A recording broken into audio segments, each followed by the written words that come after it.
공중 화장실처럼 누구나 사용할 수 있는 공용시설에서 물이나 전기를 과도하게 사용하는 사례가 늘고 있습니다. 특히 캠핑장이나 해수욕장 등 관광지 주변의 공용시설에서 많이 발생하고 있는데요. 네, 이런 행동은 절도죄로 처벌을 받을 수 있는데 강수영 변호사와 함께 자세한 내용 알아보도록 하겠습니다. 강 변호사님, 안녕하십니까? 안녕하세요. 네, 휴가철 캠핑장에 가면 공중 화장실을 이용하게 되는데 여기서 물 사용 때문에 문제가 된 사건들이 있었다고요? 네, 캠핑카에는 물탱크가 있어서 차 안에서도 물을 수도처럼 사용할 수가 있는데요.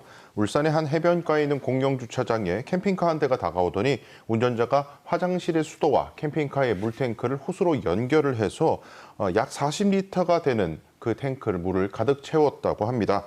이 채우는 시간이 약 30분이나 걸렸다고 하는데요. 또 다른 사례로는 이 캠핑장에 공기를 주입해서 만들 수 있는 개인 수영장을 가져와서는 공영주차장 수도에 물을 연결해서 이 수영장에 물을 가득 채우는 사례도 있었습니다. 뿐만 아니라 이 공용 화장실의 그 수도가 누구나 사용할 수 있다라는 인식 때문에 그것이 뭐가 문제냐 그런 인식에서 또 다른 사례들이 있는데요. 그 아파트에 보면은 분리수거라든지 음식물 쓰레기를 집하하는 장소가 있습니다. 그곳에서 손을 씻을 수 있도록 수도 시설들이 마련이 되어 있는데 이곳에서도 물통을 가지고 와서 물을 가득 채워가는 사례들이 있다고 합니다. 심지어 의성군에서는 한 건설업체가 소화전 그 수도시설에서 물을 몰래 빼돌려서 넉 달 동안 330여 톤이나 되는 물을 사용한 사례도 있었습니다. 네, 물뿐만 아니라 요즘에 전기차나 전동 킥보드 등이 많이 보급되면서 전기와 관련된 논쟁도 많이 벌어지고 있다고요. 그렇죠. 그 전기차나 전기 이동장치의 보급이 아주 확대되면서 이용자들이 공공시설 등의 그 콘센트를 이용해서 충전을 시도하다가 주민들과 갈등을 빚는 사례들이 늘고 있습니다. 전기차 이용자 A씨는 최근 공영주차장에 전기차를 주차하면서 비상시에 사용할 수 있는 220V로 충전할 수가 있는 과금형 콘센트를 이용해서 근처 공중 화장실에 있는 콘센트에 이 충전 시설을 연결을 하고 집으로 귀가를 했습니다. 이 장면을 본 인근 주민이 신고를 해서 절도죄로 입건이 됐습니다. 또 아파트 단지 내의 상가 주차장에 전기 콘센트를 이용하는 사례, 또 갈등 사례들이 많이 있는데요. 또 심각한 사례로는 아파트 복도에 있는 소방전 내에 콘센트가 있는데 그 콘센트와 전기선을 또 집 안으로 연결을 해서 무단으로 전기를 사용한 사례가 있었는데 이 사람은 무려 6년 동안 1,800여만 원이나 되는 상당히 전기를 훔쳐 쓰다가 적발이 되어서 벌금 500만 원형의 선고를 받았습니다. 네, 그렇다면 공용시설에 물이나 전기를 이용할 때 절도죄가 성립되는 기준은 어떻게 됩니까? 네, 절도죄는 타인의 재물을 절취하는 범죄죠. 그래서 재물은 어디까지나 물건을 의미하는데 눈에 보이지 않는 전기와 같은 것들이 과연 물건이냐가 논란이 됐던 시절이 있었습니다. 하지만 우리 법원은 관리 가능한 동력, 즉 에너지도 물건이라고 일관되게 판단하면서 무단 전기 충전 행위도 절도죄로 처벌될 수 있다고 보고 있습니다. 실제 법원은 공중 화장실 콘센트 사건에서 전기도 거래가 가능한 대상물이고 공중 화장실에 설치된 콘센트를 당초 목적에 맞지 않게 충전 용도로 쓰는 것은 사회상규에 어긋난다. 그래서 절도죄에 해당할 수 있다고 판결을 했습니다. 또 회사에서 태블릿 PC나 전동 킥보드, 출퇴근용 그런 보드들을 충전하는 것도 문제가 될 수 있습니다. 실제 회사가 전동 킥보드를 충전한 근로자를 신고한 사례도 있었는데요.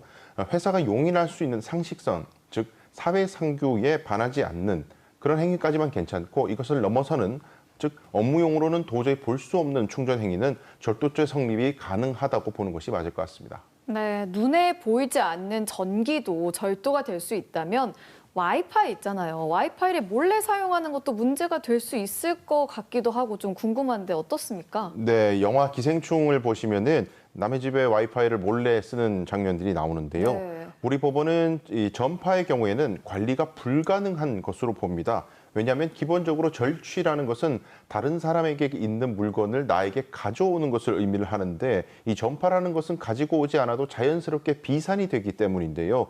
그런 측면에서 와이파이는 절도죄 대상으로 보기는 어렵습니다. 그러나 공용 컴퓨터나 남의 컴퓨터에서 그 동영상 파일이라든지 업무 문서, 그림, 글꼴 이런 것들 파일을 USB 메모리로 가지고 오거나 또 자기 이메일로 임의로 보내는 그런 사안은 절도죄가 성립할 수 있을까요? 우리 법원은 절도죄 대상은 될 수 없다고 봤습니다. 이유는 사례는 그 타인의 컴퓨터에서 설계 도면 파일을 무단으로 가져간 사례에서 검찰은 이 또한 절도라고 주장을 했습니다마는 복사 행위 자체는 일단 파일 복사는 양이 줄어드는 것은 아니어서 절대로 보기 어렵고 설령 파일 이동이라고 하더라도 정보나 사상은 물건으로 볼 수는 없다. 재물로 보기는 어렵다라고 판단을 했는데 다만 그렇다고 잘못한 것은 아닌 거죠. 없는 것은 아닌 거죠. 그래서 복사한 파일을 인쇄해서 종이를 가져갔다면 종이에 대한 절도죄는 될 수가 있고 또 복사한 파일이 기업의 기밀에 해당한다면 부정경쟁방지법 위반 혐의가 될 수가 있고요. 또 타인의 웹드라이브나 그런 이메일 이런 곳에 무단으로 접속한 경우에는 정보통신망법 위반 문제, 또 유료 글꼴이나 소프트웨어, 그림, 동영상 이런 것들을 복사한 경우에는 저작권법 위반 소지는 있습니다.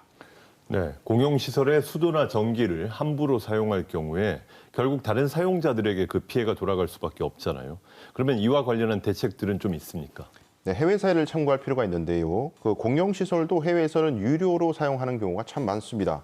유럽의 공용 화장실도요, 전부 유료로 사용하고 있고 입구에는 돈을 받는 사람들이 지키고 있죠.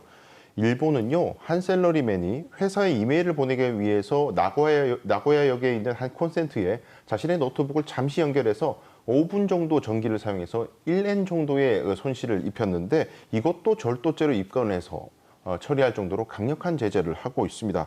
최근 들어서 우리나라에서도 처벌 사례들이 갈수록 늘고 있는데요.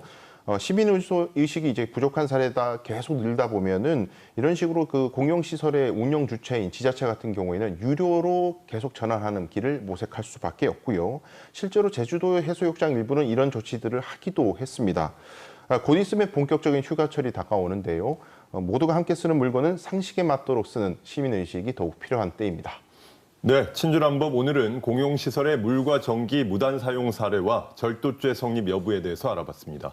강 변호사님 말씀 감사합니다.